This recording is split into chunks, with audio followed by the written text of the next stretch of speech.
मैं प्रेग्नेंट कैसे हो गई जबकि मेरे पापा मुझे हर रात अपने कमरे में सुलाते थे। मेरे पापा को लगा कि मैं पेट से हूँ। बदनामी के डर से पापा ने मेरी शादी नौकर से करवा दी।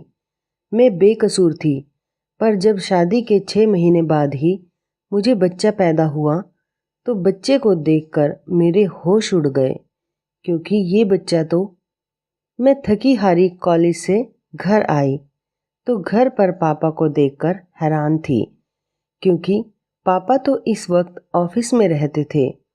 आज भरी दोपहर में घर कैसे चले आए? गर्मी और पसीने की वजह से मेरी हालत बहुत खराब थी। पापा ने मुझे एक गहरी नज़र देखा, जैसे कि वो मेरे अंदर कुछ झांकना चाहते हो, और मुझे देखते ही बहुत अजीब लफ्ज़ों में पूछने लगे, मानसी, आज तुम्हें कॉलेज से आने में इतनी देर क्यों हो गई? पापा की बातों से मैं हैरान परेशान उनके सामने बैठ गई और बताने लगी कि आज कॉलेज में एक्स्ट्रा क्लासेस थी, इसलिए मुझे घर आने में देर हो गई।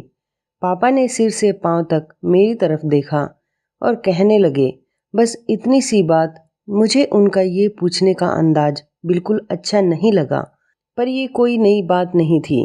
काफ़ी सालों से मैं उनके इस रवैये से परेशान थी। पापा को मेरी बातों पर बहुत कम ही यकीन होता था। वो इस तरह सवाल करते जैसे मैं उनसे कुछ छिपा रही हूँ। मैंने कहा, हाँ पापा, बस इतनी सी बात थी। आखिर क्या बात हो सकती है? ड्राइवर मेरे साथ होता है, आप चाहे तो उससे भी पूछ सकते हैं।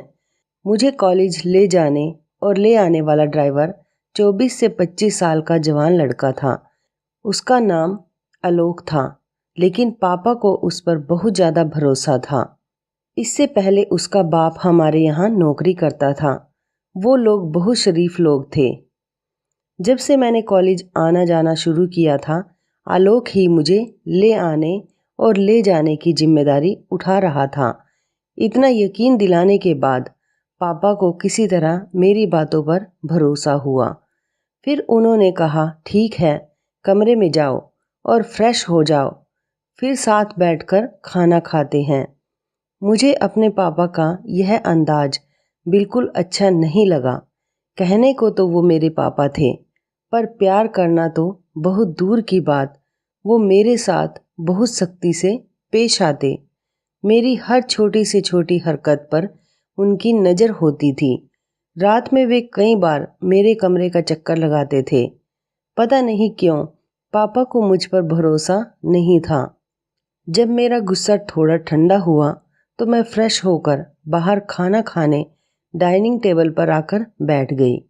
पापा बार बार मेरी तरफ देख रहे थे, जैसे लगता था कि वो मुझसे कुछ कहना चाहते हैं। मैंने कई बार उनसे पूछा भी कि आखिर क्या बात है, पर उन्होंने मेरी बातों का कोई जवाब नहीं दिया। जब से माँ इस दुनिया से गई थी, पापा ने ही मुझे पाल पोस कर बड़ा किया था।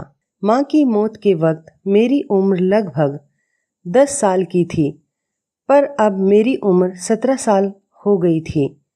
पापा हर वक्त मेरे साथ सख्ती से पेश आते।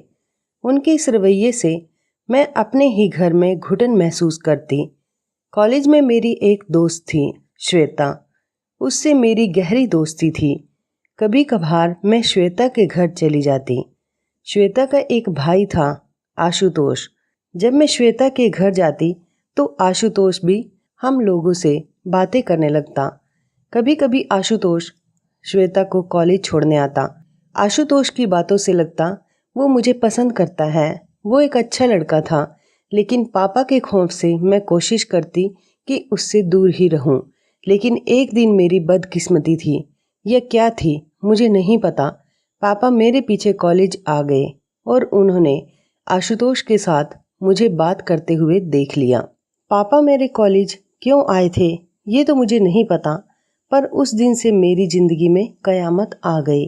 आशुतोष के साथ बात करते देख गुस्से में पापा ने मुझे एक गाड़ी में बिठाया और अपने साथ घर लेकर चले आए। उस दिन से पापा ने मेरा कॉलेज आना जाना बंद करवा दिया। उन्हें शक था कि आशुतोष के साथ मेरा रिश्ता है। मैंने पापा को लाख समझाने की कोशिश की, पर पापा ने मेरी एक न सुनी और गुस्से में मुझसे कहने लगे, मैं अपनी इज्जत को दांव पर लगते हुए नहीं देख सकता।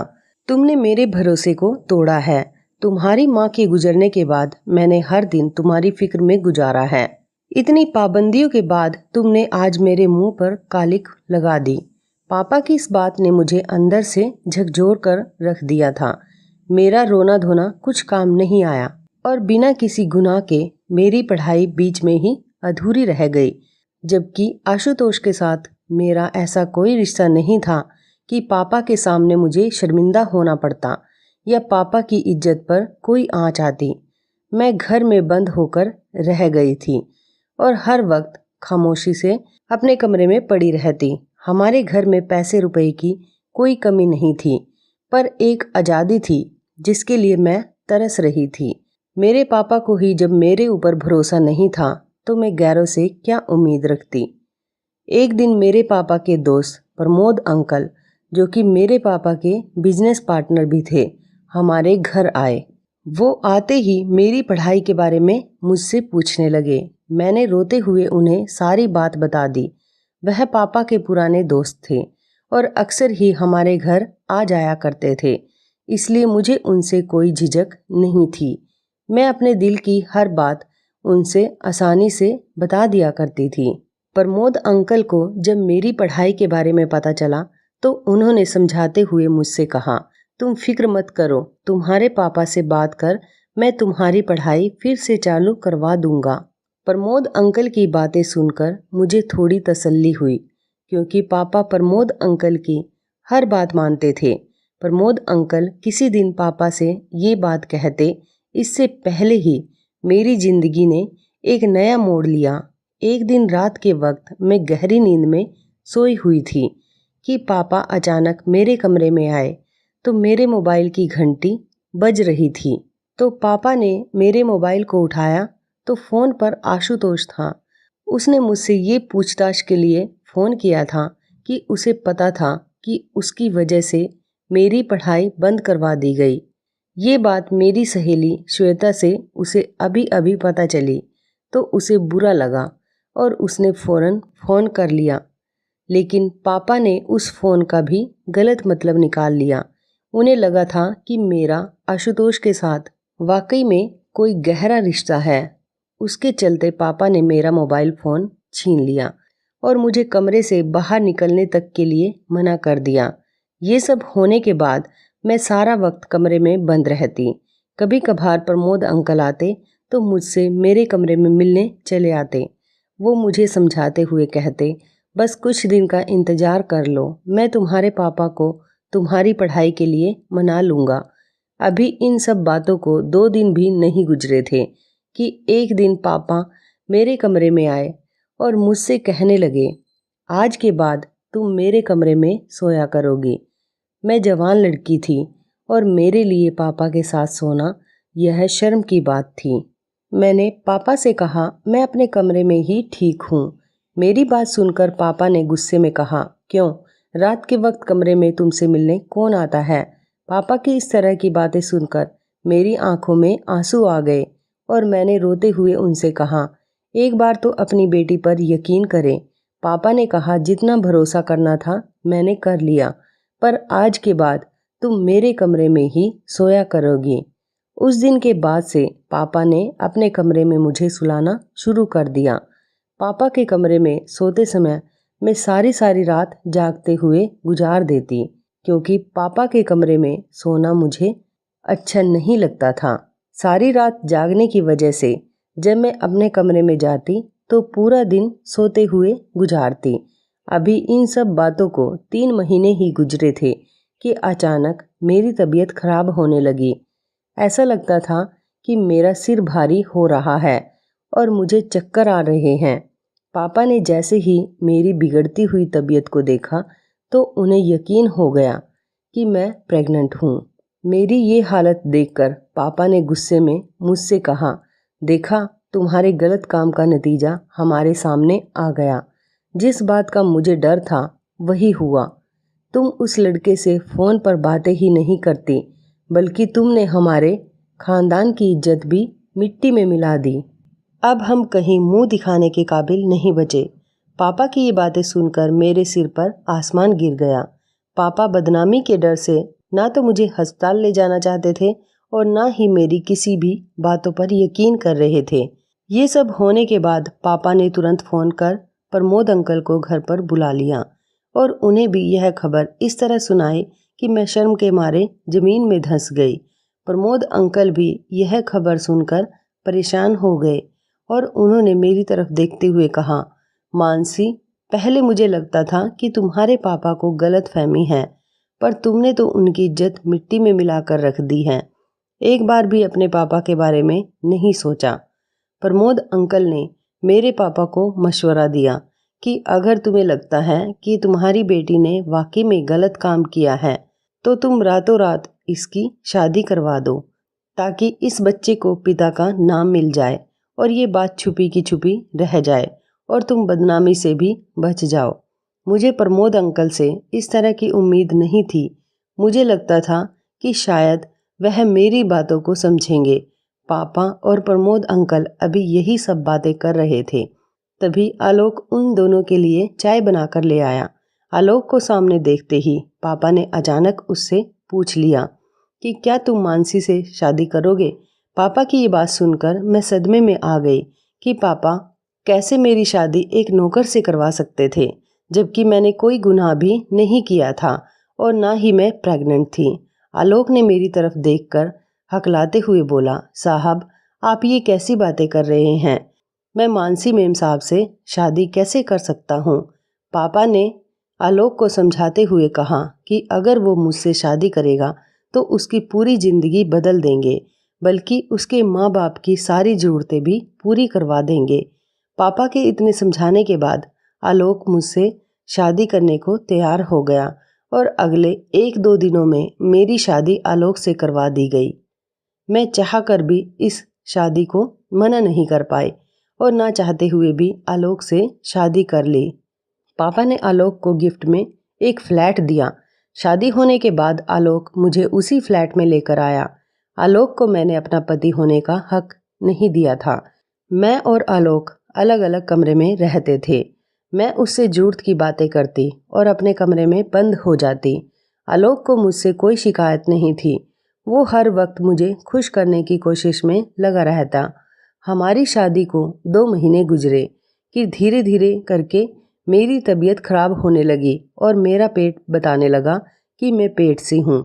लेकिन मुझे अभी तक यकीन नहीं था कि मैं प्रेग्नेंट हूँ, क्योंकि मेरी नज़र में तो मैंने कुछ गलत काम किया ही नहीं था, तो मैं प्रेग्नेंट कैसे हो जाऊँगी। लेकिन जब डॉक्टर को दिखाया गया तो पता चला कि मैं 5 महीने से प्रेग्नेंट हूँ। ये सब सुनकर तो मैं सन्न रह गई, क्योंकि जब मैंने कुछ किया ही नहीं था तो आखिर ये बच्चा मेरे पेट में कैसे आया। घर आने के बाद आलोक अब पहले से ज़्यादा मेरा ख्याल रखने लगा। आलोक मुझे हर वक्त खुश रखने की कोशिश करता। उसका इस तरह प्यार देखकर शायद धीरे धीरे मुझे भी उससे प्यार हो गया था, क्योंकि पहली बार मैंने अपनी ज़िंदगी में ऐसे शख्स को देखा था जो मेरी हर बात मानता और बिना किसी स्वार्थ के मेरे आगे पीछे लगा रहता। आलोक ने कभी भी मेरे पेट में पल रहे बच्चे के बारे में मुझसे कोई सवाल नहीं किया था। वो बहुत ही निस्वार्थ और नेक दिल का इंसान था। जब से मुझे पता चला था कि मैं 5 महीने पेट से हूँ, तब से मेरे दिल में कहीं ना कहीं ये बात थी कि मेरे साथ जो कुछ भी हुआ ये सब मेरे पापा ने ही किया है, क्योंकि जब से यह बच्चा मेरे पेट में आया था, शादी से पहले के वो 3 महीने हर रात मैंने अपने पापा के कमरे में ही गुजारी थी। मेरे दिन कुछ इसी सोच विचार के साथ गुजर रहे थे कि कुछ दिन बाद मेरा 9वां महीना पूरा हुआ और मेरे पेट में दर्द होने लगा। मुझे जल्दी से हॉस्पिटल ले जाया गया। हॉस्पिटल जाने के बाद पता चला कि डिलीवरी का वक्त आ गया है। कुछ वक्त के इंतजार के बाद मैंने एक बेटे को जन्म दिया। डॉक्टर ने बच्चा दिखाने की कोशिश की तो मैंने मुंह फेर लिया। मैं उस बच्चे को देखना भी नहीं चाहती थी, जिसकी वजह से मेरी पूरी जिंदगी बर्बाद हो गई थी। आलोक ने जब देखा कि मैं उस बच्चे से नफरत करती हूँ तो उसने उस बच्चे को बड़े प्यार से गोद में ले लिया। और वही उस बच्चे का ख्याल रखने लगा।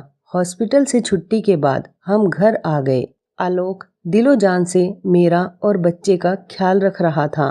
उसका ये अंदाज देखकर मैंने बड़ी हैरत से पूछा, आलोक, कैसे तुम एक नाजायज बच्चे को इतने प्यार से अपना सकते हो, जबकि तुम इस बात से पूरी तरह वाकिफ हो कि ये बच्चा तुम्हारा नहीं है। मेरी बात सुनकर आलोक कुछ देर के लिए खामोश हो गया और फिर कहने लगा, मानसी, मैं आपसे बहुत प्यार करता हूँ। आपसे जुड़ी हर चीज़ मुझे बहुत प्यारी है। ये बच्चा आपने पैदा किया है, इससे मुझे उतना ही प्यार है जितना कि आपसे। उसके मुंह से अपने प्यार का इस तरह इजहार सुनकर मैं दंग रह गई। बच्चे को पैदा हुए महीना होने वाला था, लेकिन अब तक मैंने बच्चे को गोद में नहीं उठाया था। आलोक ही इस बच्चे का दिन रात ख्याल रखता। मैं अपने कमरे में बंद होकर अपनी बदनसीबी पर आंसू बहाती रहती थी। मैं उस बच्चे को हरगिज अपनाना नहीं चाहती थी। एक दिन मैं अपने कमरे में बैठी हुई रो रही थी कि आलोक मेरे पास आया और मुझसे कहने लगा, मानसी जी, मुझसे आपका ये दुख देखा नहीं जा रहा। क्या आपको जानना है कि ये बच्चा किसका है? उसके मुंह से यह बात सुनकर मैंने हैरत भरे अंदाज में कहा, हाँ, मुझे जानना है, मुझे जल्दी बताओ। आलोक ने कहा, मैं आपको सब कुछ बताऊंगा, पर इसके लिए आपको मुझसे एक वादा करना होगा। मैंने कहा, क्या?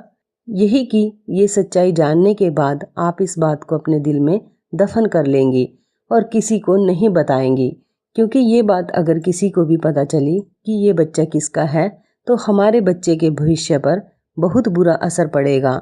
और इसमें इस मासूम का क्या कसूर? मुझे किसी भी हालत में सच्चाई जाननी थी, इसलिए मैंने आलोक से वादा किया, ठीक है, जैसा तुम कहते हो मैं वैसा ही करूँगी। पर आलोक के मुंह से सच्चाई जानने के बाद मेरे पैरों तले से ज़मीन खिसक गई, क्योंकि इस बच्चे का बाप वो इंसान था जिस पर मैं खुद से भी ज़्यादा भरोसा करती थी। मेरे बच्चे के पिता प्रमोद अंकल थे और प्रमोद अंकल ने ये सब मेरे साथ मेरे पापा की प्रॉपर्टी हड़पने के लिए किया था। प्रमोद अंकल शुरू से ही मेरे पापा को मेरे प्रति भड़काते थे, इसलिए मेरे पापा मेरे ऊपर भरोसा नहीं करते थे। आलोक ने बताया कि एक दिन प्रमोद घर पर आया तो आलोक के सिवा घर पर कोई नहीं था। शायद उस दिन मेरे सिर में बहुत तेज दर्द था और मैंने आलोक से चाय बनाने को कहा था। तभी अचानक प्रमोद आया और आलोक को किचन में चाय बनाता हुआ देख आलोक से पूछने लगा, किसके लिए चाय बना रहे हो? जब उसे पता चला कि आलोक मेरे लिए चाय बना रहा है तो उसने किसी बहाने से आलोक को जरूरी काम के लिए बाहर भेज दिया और बोला, तुम जाओ, मानसी को चाय मैं दे दूंगा। आलोक ने जब ये बात मुझे बताई तो मुझे याद आया कि एक दिन प्रमोद अंकल ही मेरे लिए चाय लेकर आए थे। मुझे क्या पता था कि पिता समान होने के बावजूद वो मेरे साथ ऐसा करेगा। मैंने बेझिझक उसके हाथ से चाय पी ली थी और चाय पीते ही मुझे नींद आ गई थी। नींद नहीं बल्कि मैं बेहोश हो गई थी। आलोक ने बताया कि उसे पता नहीं क्यों कुछ अनहोनी का अंदेशा हो गया था, इसलिए काम निपटा कर घर जल्दी आया और जब तक मैं आया तब तक प्रमोद काम कर चुका था और आपके कमरे से निकलते हुए अपने शर्ट के बटन बंद करता हुआ अपने घर चला गया। तब से मैं प्रमोद और आपके पापा की बातों पर ध्यान देने लगा। ज़्यादातर प्रमोद आपके बारे में आपके पापा को भड़काता। मैं चाहता तो सारी बातें आपको और आपके पापा को बता सकता था, लेकिन मुझे पता था कि मुझ जैसे नौकर की बातों पर कौन भरोसा करेगा।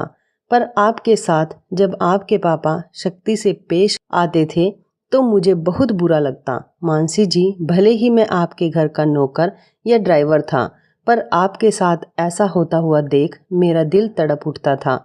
बल्कि यूं कहें कि आपकी परेशानी देखकर शायद मुझे आपसे प्यार हो गया था और इसलिए जब उस दिन आपके पापा ने मुझसे पूछा कि तुम मानसी से शादी करोगे तो मैं बेझिझक तैयार हो गया, क्योंकि मुझे पूरा विश्वास था कि मैं आपको अपनाने के साथ साथ आपके बच्चे को भी अपना लूँगा, क्योंकि मैं आपसे दिल से प्यार करता हूँ। और इन सब में इस मासूम का क्या कसूर जो इसे सज़ा मिले? मैं और आलोक अभी यही सब बातें कर रहे थे, तभी मेरा बेटा जो गहरी नींद में सोया हुआ था उसकी आंखें खुल गई और वो रोने लगा।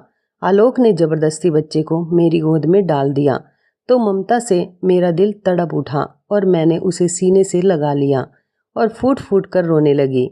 मैंने आलोक से कहा, आलोक, जैसे मैंने तुमसे वादा किया कि मैं यह बात किसी को नहीं बताऊंगी, वैसे ही तुम भी मुझसे एक वादा करो कि प्रमोद की ये घिनौनी करतूत तुम मेरे पापा को बताओगे, ताकि उन्हें भी तो पता चले कि उनकी बेटी के साथ गलत करने वाला कौन है।